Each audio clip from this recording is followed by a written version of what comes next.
This morning I was enjoying playing with sacred writing once again, and in celebration of the upcoming tour in Europe, and feeling my way in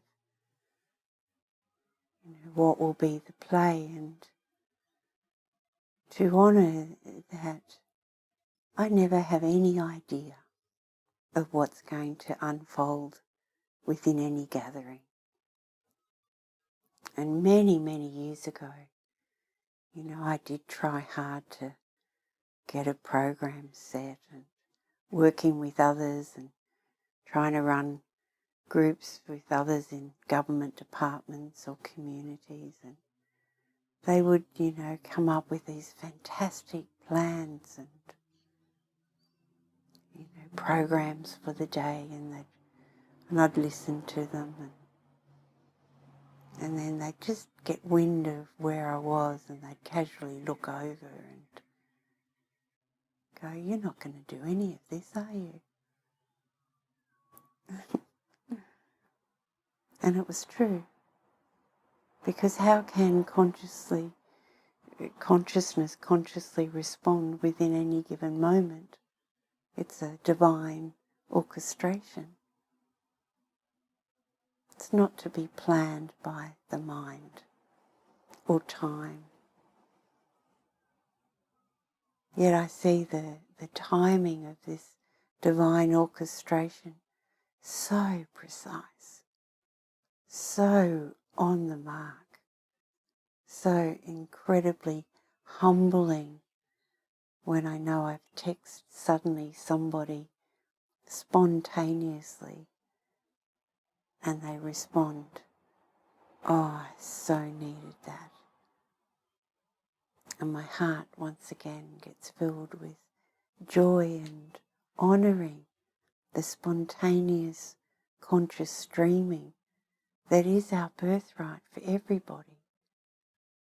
I am such an ordinary, everyday person, and that's the gift I can share with you. And I am in presence, and I have been since 1991.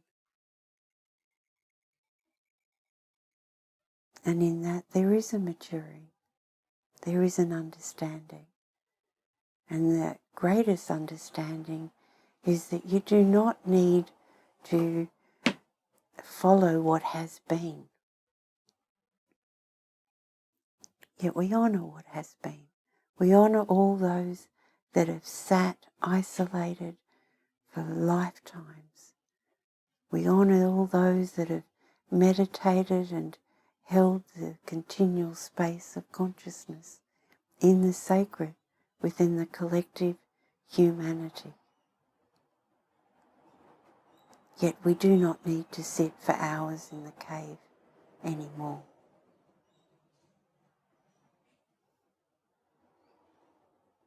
Yet if that's what your system calls for you, that's what it calls.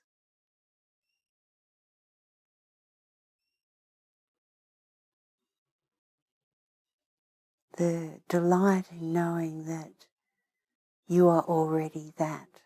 I know that as a direct experience in my energy field here now. Do you know that? Do you directly experience that?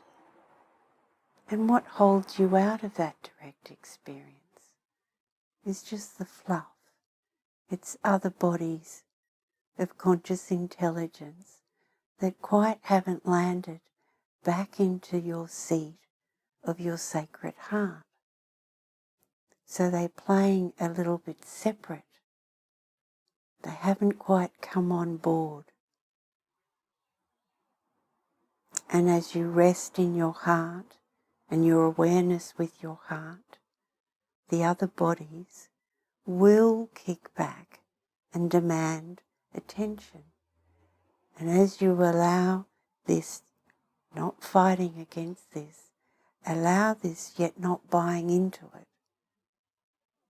and allow that energy to be drawn to the heart, And the more you do this, the more you exercise that muscle, you'll find that you'll be able to stay steadfast in whatever's arising. To expand our capacity to be, to really allow yourself to feel you are already sacred, you are already divine. Really allow it. Feel it through all your energy. And as you're feeling it, you'll notice that there's a vibration and a sensation and a feeling and a knowing. Your senses become heightened.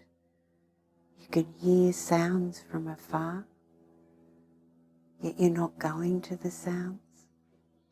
And if you are, just come back. A simple movement, a sliding back.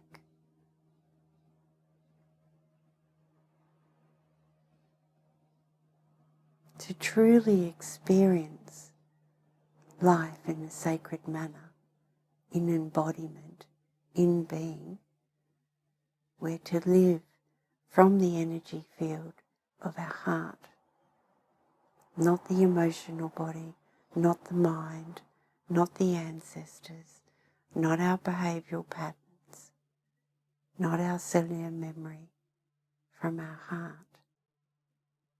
And the more we reset to the heart, the more all what no longer serves bubbles up. Now in this bubbling, it's a testing your waters whether you'll stay in the heart.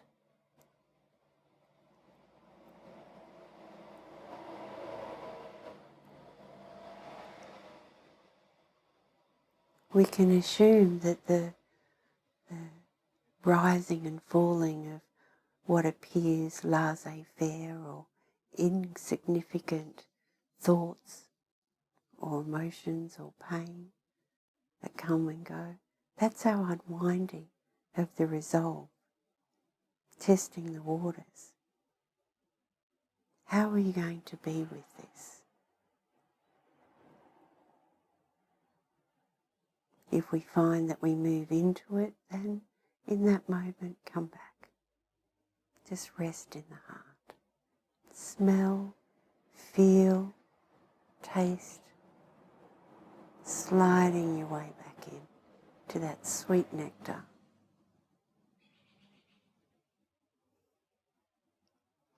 Yesterday I was in dialogue in the main house, and what came was an honouring of a teacher that I shared meditations with when I was quite a young woman, and it was a great privilege because we were in Canberra, and what came to me was I was to be asked to go to a meditation. I could not go to any meditation. I had to be asked. I waited 2 years to be asked. And there was this one woman, she had a spiritual bookshop, an English woman, Elsie. And there was nothing like it in Canberra.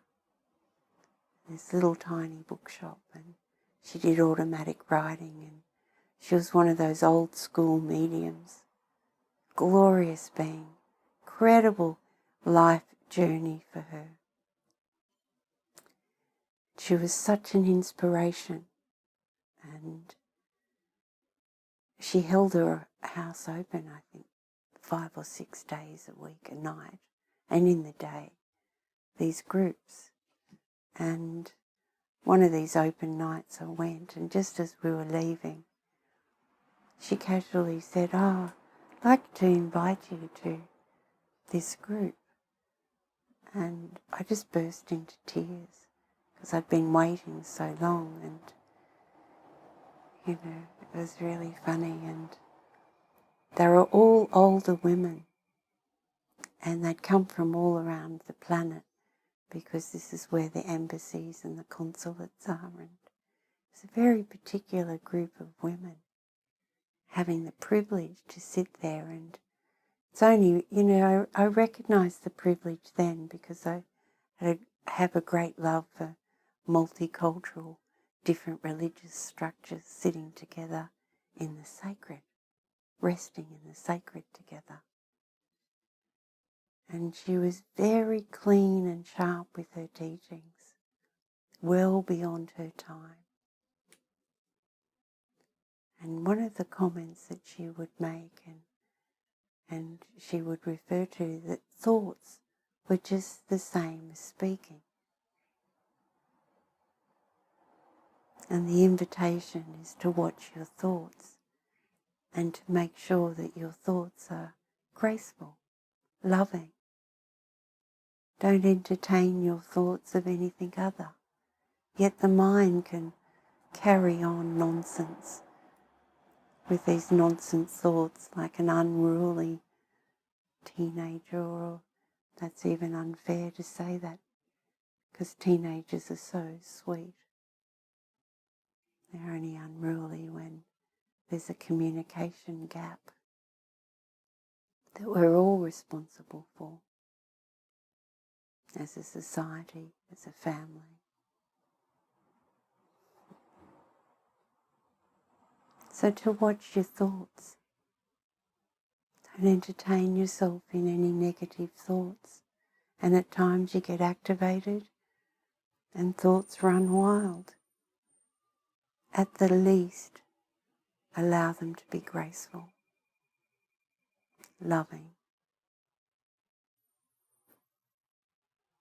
If you insist on entertaining yourself with thoughts. And the gift in when you go into the ocean, the mind has a different playground, has a different platform. It drops. Surprising or not, we do not have a mind as such, how most of humanity is utilising it. It's a platform, a sacred platform for consciousness, for presence to stream through, to land on. And we all know when we're in the zone and we're just being and there's no thoughts and we're just moving in such freedom in expression. And we know when we're trying to do the similar expression when the mind's involved, how messy, how frustrating, how sticky it is. And when we're in the zone streaming consciousness, the mind really likes to take the signature that that was it. And it's not. The mind has not the capacity to create anything. It's a capacity, it's a function of the body for us to consciously register and respond. All creation streams forth from omni-consciousness. All of it. And the gift we can be is a clean instrument to allow this streaming.